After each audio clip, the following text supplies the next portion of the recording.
Hey guys, what's up? It's Rygar the Destroyer, and today we're going to be taking a look at the Walgreens Exclusive C-3PO action figure. This guy is really cool, but before we take a closer look at him, let's go ahead and take a look at his packaging. Here it is. It's pretty standard for the Black Series. Down here in the corner, it's got a picture of C-3PO, and then on the back here, it's got another picture of C-3PO and a brief description. If you'd like to read that, you can go ahead and just pause the video. So anyway, like I said, pretty standard, so let's go ahead and get back to the figure itself. So C-3PO here stands at, about 5.5 inches tall. So he's a little shorter than your average Black Series figure, but I think that's appropriate for this character.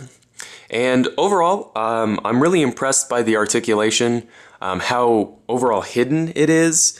And then it's not always the most articulated, but I think it's enough for a character like C-3PO. So let's go ahead and run through that. He's got a ball peg in the head, which lets his head rock back and forth a little bit here. And then there's a hinge that lets it go up and down, and then of course it does swivel 360 and stuff. So you can get a lot of poses out of that. And again, it's very well hidden. You can hardly tell that there's a joint there. And then he's got ball-hinged shoulders, and these are kind of weird because there's a floating piece over the top, but the hinge lets it go up, and then of course it can swivel around, and then the floating piece swivels around with it.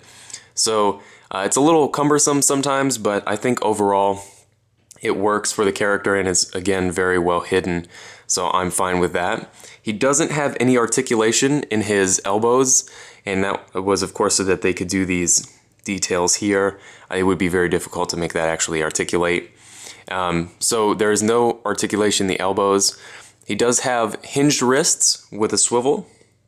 He's got what feels like a double or single ball peg in the torso. I'm guessing it's a double, which gives him a ton of range of motion forward and back, and then side to side. Everything that you could possibly want. He does have T-jointed hips. Let his legs come forward about that much and out about that much, which isn't a whole lot, but it's just because of the design here, how high this hip comes up, or how high his thigh comes up, and it just bumps into his hip there. So I think they did everything that they could there, and again, you can't really even tell that that's a joint too much. Then there is a thigh swivel. He has hinged knees. Again, not the greatest range of motion, but the joint is very well hidden, so I'm fine with it. Then he's got hinged ankles with a nice range of motion and ankle rockers. So overall, I think that this is a figure that every Star Wars collector should track down because it's it's an original trilogy C-3PO figure. One thing I will say though is that it's not a figure that's worth a ton of money. Obviously scalpers are going to try and buy all these up and sell them for a ton of money.